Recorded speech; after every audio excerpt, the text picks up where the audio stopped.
elections, you're talking about elections here in India or something? In Kashmir. And see, I mean, whatever government, whether it is PDP, whether it is NC or it is National Conference or Congress, whatever, these are puppet governments. They are puppets and their strings are pulled from Delhi.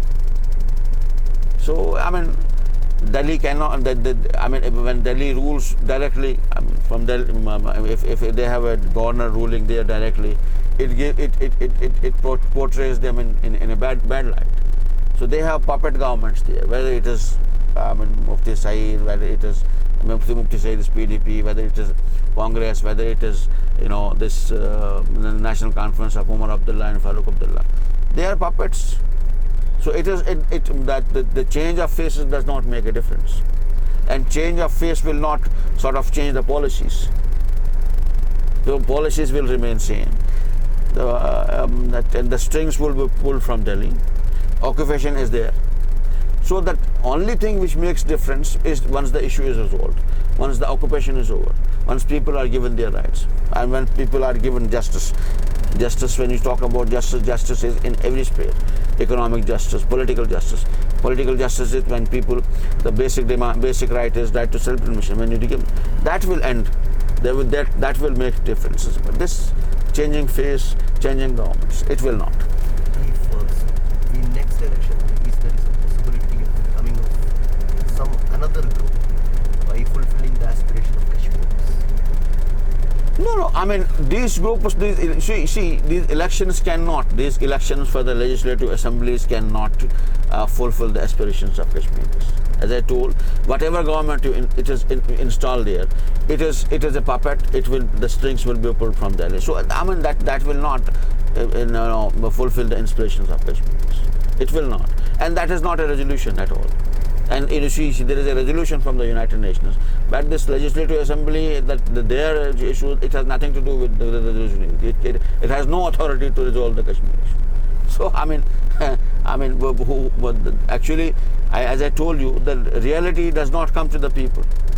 I mean, they say that by holding elections it is not that.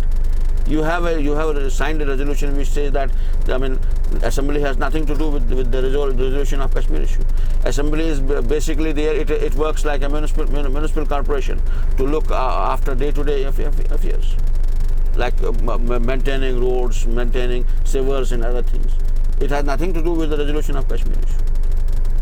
So when people say, when the people sitting in Delhi, when they talk about the assembly elections, all that, they talk it as if it is going to help resolve the Kashmir issue. It is not going to, and it has no legitimacy in that sense. It is just befooling people, nothing else. One last question is, no faculty was coming ready to sign a letter from the guest house. In EFL University it happened. And EFL University, there is a so-called revolutionary teachers are there. And also in OU also, there are many revolutionary teachers who talks about Maoism and all. But still they were not ready to sign the letters, telling that I don't want to sign. And in MAANU, this problem happened also. So how do you see this as a professor? See, this is, you see, education institutions are indicators of what actually is happening in the society. If there is any kind of, if there is corruption in education institutions, or if there is this fear psychosis is developing, that's very dangerous for the society at all, because it has these education institutions which actually we say that students are the future of the country, future of any society. Those who are actually builders of future, if they are living under such fear, and if they are living a dual kind of life, whatever they say, if they cannot do it in real life, if they talk about being fearless, if they talk about democratic values, and when it comes in the practicality, if they are not fearless, if they are under, it talks volumes about the nature of society, about the decay in the values in society, decay of the democratic values, basic values. So which is very dangerous. It is in fact very dangerous.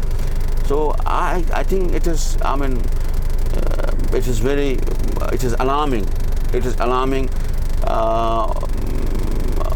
for India at large, that you have such kind of fear psychosis among the intellectuals. So how would then you see the common man reacting to this?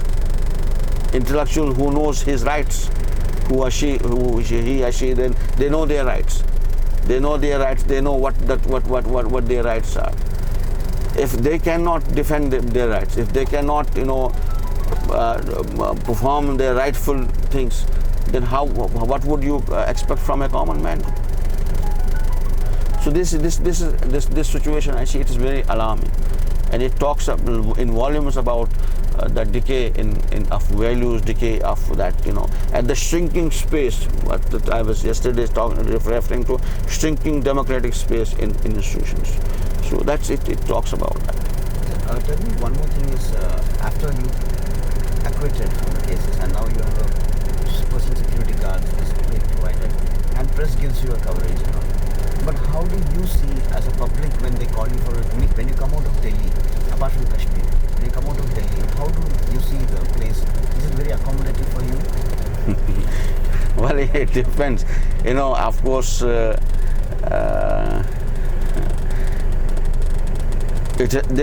I say, there is an awareness. There is a group everywhere where I'm welcomed. Otherwise, I would not have been able to actually move around. There are groups everywhere. There is a bunch of people everywhere in India where it is. But at large, it is courtesy that disinformation campaign run by the media, and at the behest of the government, at the behest of the agencies, which is responsible for this kind of atmosphere. I said, anybody who talks about the rights, and when you talk about the rights of people of Kashmir, you have to face all that, this kind of music. And I think I'm ready to face this. I have never, I'm not scared of all these things. I'm ready to face it, and whenever you go, you see a lot of times you see there is a protest and there is an opposition. I have to I do face it, but then this is part of the game. If you are fighting for your rights, then you have to be ready for that. Unless the people understand that what actually the reality is. This is the reason of this is that I said this information campaign run by that, as I have earlier said, that like Hitler had one Goebbels, but today the governments have thousands in terms of media. Every electronic channel, every newspaper becomes a Goebbels when they actually run this disinformation campaign on the behest of government.